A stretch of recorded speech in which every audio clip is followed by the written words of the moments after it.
Welcome to the other 167, जहां मैं परवीन आपका स्वागत करती हूं। क्रिश्चियनिटी की फाउंडेशन है यीशु मसीह पर विश्वास, फेथ इन जीसस क्राइस्ट, और ये फेथ टिका है 5 ऐसे पिलर्स पर जो इसको सबसे अलग बनाती हैं। हालांकि इन्हें हमारे रसूलों के अकीदा या अपोस्टल क्रीड में शामिल किया गया है, पर इसको अक्सर हम जो जल्दी पढ़कर पूरा कर देते हैं। आज इन्हें एनालाइज करना, जानना हमें हमारे विश्वास में मजबूत करेगा। पहला पिलर है यीशु मसीह की अद्भुत पैदाइश। यीशु मसीह जीते जागते हिस्टोरिकली प्रूव्ड एक शख्सियत थे, पर उनकी यूनिकनेस है उनकी पैदाइश में। वो आदमी औरत के मेल से नहीं बल्कि पवित्र आत्मा के मेल से पैदा हुए थे। In Luke chapter 1 verse 35, the angel answered Mary, Holy Spirit will come on you. The power of the Most High shall overshadow you. The Holy One to be born will be called the Son of God. परम प्रधान का सामर्थ्य तुझ पर साया करेगा। जब हम बोलते हैं अकीदा में, मैं एतकाद रखता हूँ खुदा कादर मुतलक बाप पर, जिसने आसमान और ज़मीन को पैदा किया, और उसके इकलौते बेटे यीशु मसीह पर जो रूल कुदुस से मुजस्सम होकर कुंवारी मरियम से पैदा हुआ। तो इस हिस्से में हम यीशु की पाक पवित्र पैदाइश को एक्नॉलेज करते हैं और अपने विश्वास के पहले पिलर को मजबूती से थाम लेते हैं। दूसरा पिलर है यीशु की टॉर्चरस सलीबी मौत। बेदाग बेगुनाह होने के बावजूद भी यीशु ने अपनी मर्जी से हमारे लिए, हमारी गुनाहों के लिए अपनी जान को दिया, कुर्बान हुआ। और ये निष्कलंक कुर्बानी हमें पापों और मौत से बचाती है और उसके परमेश्वर के अनुग्रह के काबिल बनाती है।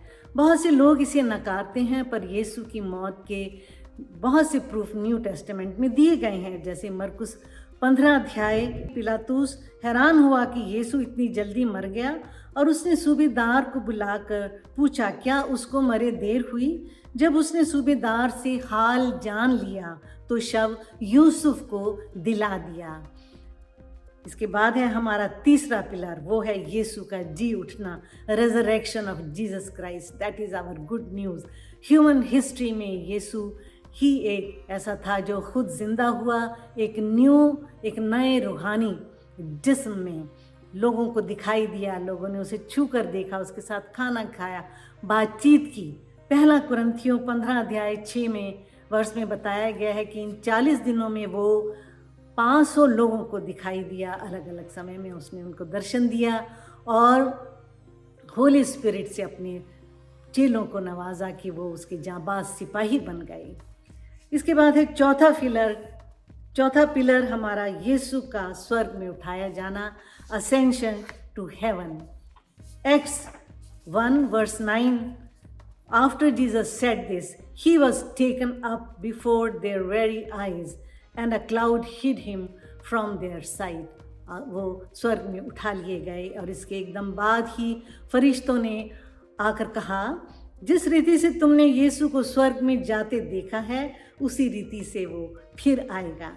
फरिश्तों के इस संदेश में छिपा है हमारा वो 5वां पिलर ऑफ फेथ, वो उम्मीद, वो विश्वास जो कहती है, बादलों में मसीह एक दिन जरूर आएगा, अपने लोगों को लेकर स्वर्ग जाएगा। तैयार हो भाई बहनों वहाँ जाने के लिए। इसलिए जब आप अपोस्टल क्रीड का बाकी हिस्से में पढ़ते हैं कि वो मर गया, दफन हुआ, तीसरे दिन मुर्दों में से जी उठा, आसमान पर चढ़ गया, खुदा कादर मुतलक के दाहिने हाथ बैठा है, जहाँ से वो जिंदों और मुर्दों का इंसाफ करने को आएगा। तो आप इतनी जोश और कॉन्फिडेंस और ज़ोर से कहिए कि उस तक आवाज़ पहुँचे, क्योंकि अब आप अंदर से अपने विश्वास में, ईमान में मजबूत हो चुके हैं। इस मैसेज को सबके साथ अपने ग्रुप्स में, अपने फेसबुक, फ्रेंड्स एंड फैमिली में शेयर कीजिए, क्योंकि ये आपकी और मेरी छोटी सी सेवा है यीशु मसीह के कदमों में। Like and subscribe to